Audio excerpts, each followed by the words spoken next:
Welcome to Super Life Qatar Business Onboarding Training. Dito sisimulan natin ang paghahanda sa mga importanteng bagay upang in the future hindi tayong uuwi ng luhaan dahil sa financial matters. So get your notes ready and start learning.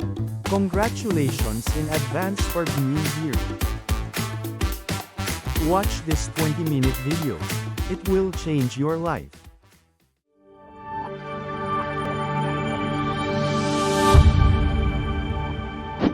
Hey, this is Pearl Hung, the founder of Elites Empire.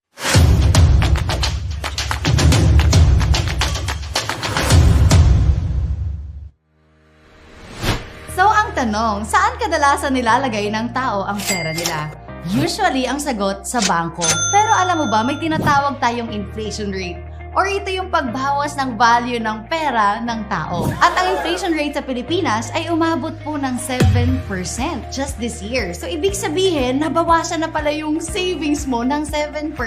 Pero may tinatawag tayong interest rate. So, magkano nga ba ang interest sa bangko? Alam mo ba? Here's the graph. Kung ikaw ay may savings na 5 million pesos, ang tinubo niya or ang interest rate niya, alam mo ba, ay 1% lang. Tumubo yung pera mo ng 1%, pero nabawasan siya ng 7%. So, ibig sabihin, kung ikaw ay nag-ipon ng 5 milyon, nabawasan ka ng 6%. Lugi o lugi? You are losing your money by just saving it in the bank. Is savings good or bad? Ikaw na nagsabi, yes. Kaya, don't let your savings be just savings. Question, marami bang natutunan? Yes. Meron tayong tinatawag na 4 na klase kung paano kumikita ng pera ang tao. E, S, B, and I. E for employment, S for self-employed, B for business, and I for investment. E, ibig sabihin po nito, employed, ito po yung may 15-30. Sila po ay sumusweldo and usually they work for someone else. S for self-employed, ito po yung mga nagne-negosyo at sila rin nagbabantay sa sarili nilang negosyo. For example, may-ari ng bigasan. Ito rin yung mga nasa palengke nagbabantay, may-ari ng karinderya na sila namuhunan pero sila rin nagbabantay. Ang tawag po sa kanila ay self-employed. B for business. Ibig sabihin po nito, ito yung mga nagne-negosyo na yung may-ari hindi na nakikita physically sa store nila. One example is si Mr. Tony Tan Cakchong. Siya po may-ari ng Jollibee, siya may-ari ng Greenwich, Burger King, Mang Inasal, and many more. Question, yung may-ari ba ang nagbukas sa'yo ng pintuan at nagsabing, "Welcome to Jollibee, ma'am. Welcome to Jollibee, sir." O, tas naki-CR ka lang. Paglabas mo, come back again.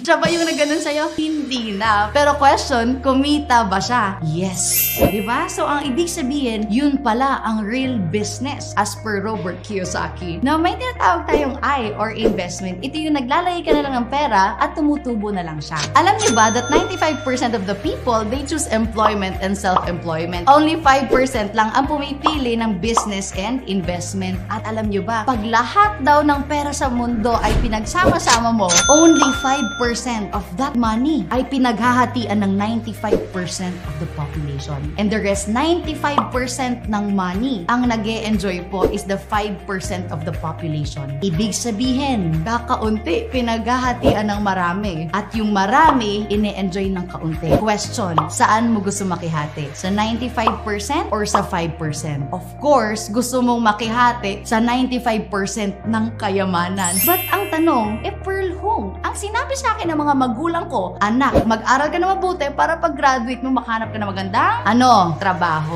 Bakit ganon? You know what? Kasi nung unang panahon, talagang uso po ang magtrabaho. Yun po yung tinatawag nating industrial age. Dati, isa lang ang may trabaho sa pamilya, pwede na. Tatay lang at yung nanay nasa bahay. Naglilinis, nagwawalis, pero well off na sila. Pero sa panahon ngayon, pansin mo, 2 na ang may trabaho sa pamilya, kulang pa rin. The economy is changing and upgrading. Dapat ang mindset o ang kaalaman din natin ay nag-a-upgrade. Kung papansinin nyo, ito naman, sa Pilipinas, sino ang pinakamayayaman? Henry C., Lucio Tan, Gokong Wei. Ano sila? Mga Chinese. Kung papansinin nyo, liit mata pero laki kita. Ang mga Pinoy, laki mata pero wala kita. Yan po yung nangyayari sa kanila. Bakit? Yun po po ang nagiging reality dahil ang mga Chinese, paano pinapalaki? Anong sinasabi? Ikaw, anak, ikaw habang bata pa, ikaw bantay ating negosyo. Paglaki mo, ikaw may-ari ating negosyo. Diba? O yung isa, gumraduate para maghanap ng trabaho at yung isa, para magnegosyo. Question, sino more likely ang magsasucceed? Of course, yung nagnenegosyo. And I'm talking to you dahil Pinoy ka. Pinoy rin ako. At ang mayayaman sa Pilipinas, sadly, ang nagnenegosyo ay hindi mga Pinoy. Pero it's time for you. It's time for us para maging utak negosyante na tayo. Eto pa, bakit ang mayayaman lalong yumayaman at ang mahihirap lalong humihirap? It's because magkaiba pala sila ng diskarte. May isa tayong tinatawag na law of singleness. Ibig sabihin po nito, and one example are the employed. You have to work every day for you to earn. If you don't work, you won't have income. Sila po yung mag-isa, required everyday pumasok, no work, no pay. Paano po pag magkasakit sila? Eh di wala ring kita. What if ma-endo na yung contract nila after ng lahat ng pinaghirapan nila? Wala rin pong kita. And the stability, not sure din po. Another example of law of singleness ay tinatawag po natin na self-employed. Ito po yung mga lawyers, doctors, or high-paying jobs. Kung papansinin nyo, malaki man ang sweldo nila, pero at the end of the day, kapag si doc ay nagkasakit at hindi po nakapag-practice, kapag wala po siya naipundar na clinics, no work, no pay. Kapag ang isang abogado ay walang kaso, no work, no pay. And one example dito ay mga small business owners. Ganon din, they have to work every day for them to earn. If they don't work, they won't have income. Now, this is the secret of the rich. Ito yung sikreto nila kung bakit sila yumayaman. Ang tawag ay law of leverage. No work, pero with pay. Pwede pala yun?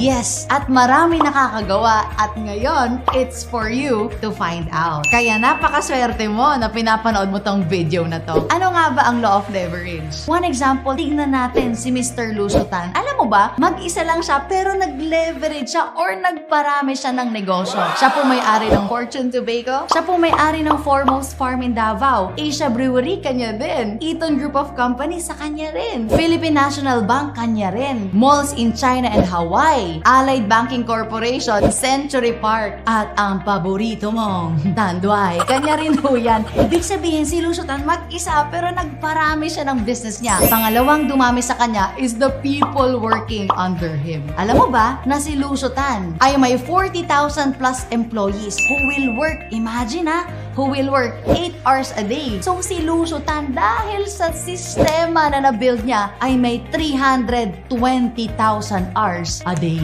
Grabe, no? Samantalang, kung ang diskarte mo daw sa buhay ay law of singleness. If you work 8 hours a day and 5 days in a week, that's 50 weeks for a year. And you work for 40 years. Alam mo ba na ikaw daw po ay may 80,000 hours for 40 years? Buong buhay mo na. Ikaw ay may 80,000 hours because sabihin natin you start working at 20 and you retire at 60. Samantalang si Lusutan, ang 80,000 hours mo doing the diskarte of law of singleness, ang 80,000 hours mo, 2 hours lang ni Lusutan. Na ang ginagawa ay law of leverage. Sabi, ganun pala yun. O question, anong mas gusto mo? Law of singleness o law of leverage? Of course, leverage. So see the difference? It's not just about the money. It's about the time na sana pinapahinga mo na pero tinatrabaho mo pa. Yun po yung tinatawag nating working smart and working hard. So anong mas gusto mo? Working smart o working hard? Of course, it's working smart. So pag-usapan naman natin ang kinikita ni Lusutan. Sabihin natin that Lusutan is just earning 10 pesos per hour. Since si Lusutan ay may 320,000 hours a day, alam mo ba ang isang oras niya ay 3.2 million. So in 3 days, meron siyang 9.6 million. At sabihin natin si ate, ayaw pa rin mag-leverage. Gusto niyang law of singleness lang at mag-work siya for 40 years. So that's 80,000 hours. Sabihin natin na may naiipon siyang 120 per hour. Alam mo ba, that's also 9.6 million pero in 40 years. So it's not just about the money, but the time. Na sana, pinapahinga mo na, kaya lang tinatrabaho mo pa rin. This is working smart versus working hard. Alam ko ngayon, since alam mo na yung law of leverage, magle-leverage ka na talaga. And now, this one, may tinatawag naman tayong financial statement of the poor and financial statement of the rich. Alam nyo ba, may tinatawag tayong apat yan eh. Income, expense, asset, and liability. Ang mga tao daw na nasa financial statement of the poor, they focus on having a big income but not building assets. Ano ibig sabihin ng asset? Assets are your money-making machine. Yung pinaglalagyan mo ng pera at tumutubo ng pera. Well, most of the people, pag sila daw ay may income, ang ginagawa sa pera ay napupunta sa liability. Bumibili ng mga bagong cellphone, bumibili ng mas malaking sala, mas malaking TV. Question, manood ka ng TV, kikita ka ba dyan? Hindi. Kahit 0% interest yung sofa mo at hinigaan mo ng hinigaan. Question, kikita ka ba dyan? Hindi rin. Kasi yun po ay pinaglagyan ng pera at hindi tumutubo ng pera. And they are ending up na 3 years na pala nag-work, 5 years na pala nag-work, 10 years na nag-work, pa-retire na, pero wala pa rin naipon. At kapag ganito daw po ang klase ng mindset, you are one step closer of being broke. Kasi ikaw lang ang inaasahan. Another liability na pinaglalagyan ng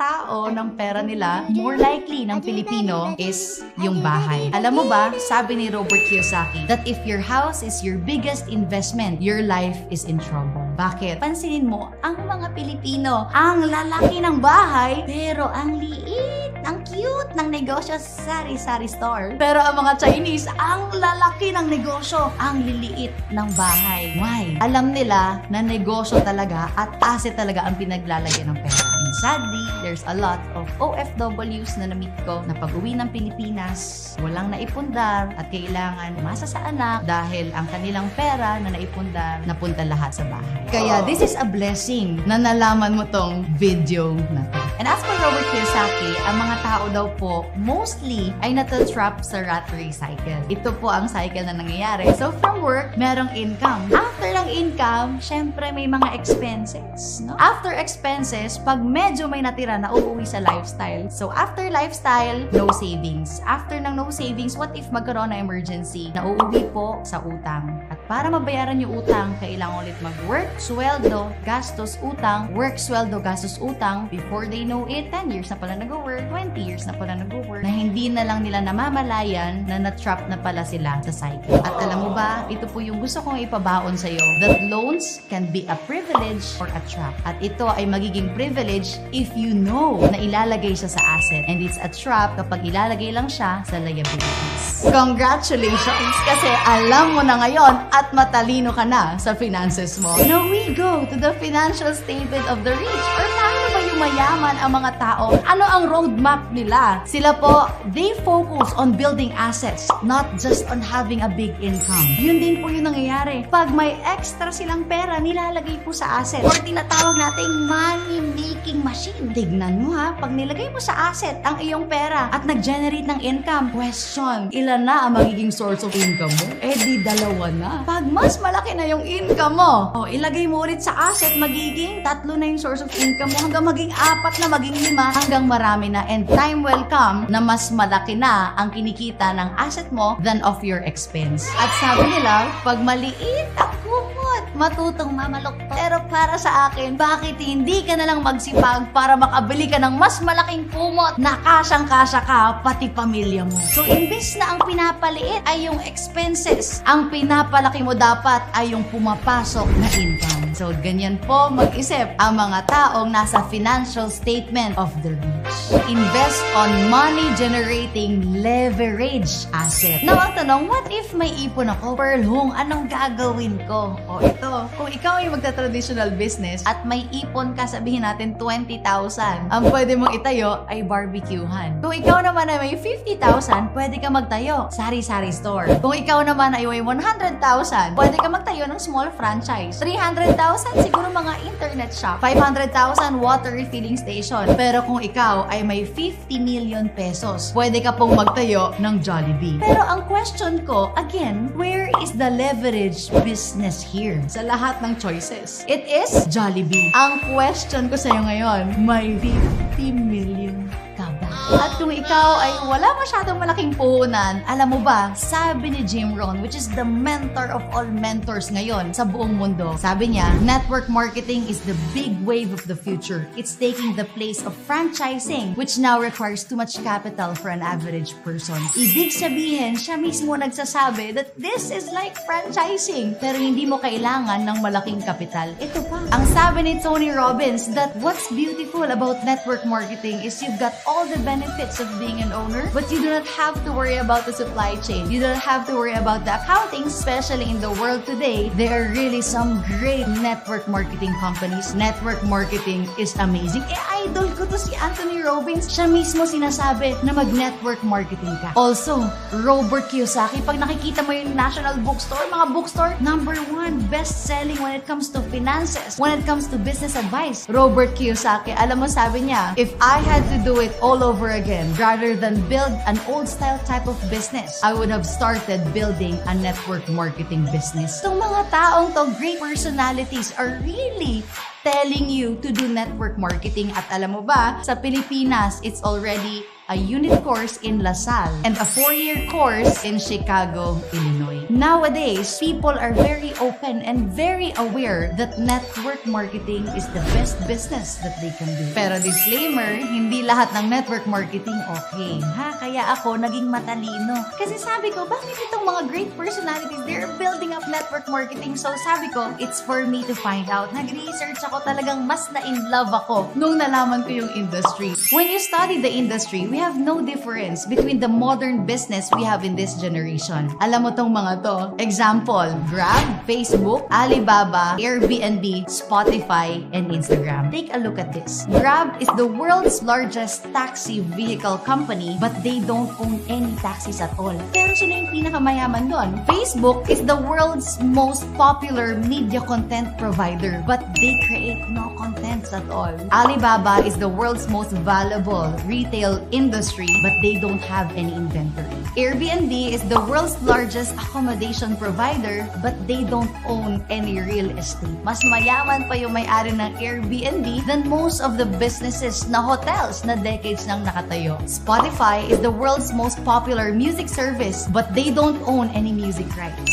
And we have Instagram, the world's most valuable photo company, but they don't sell any cameras. What they all have ay system, and it is online. Wala pong pinagkakaiba sa ginagawa natin.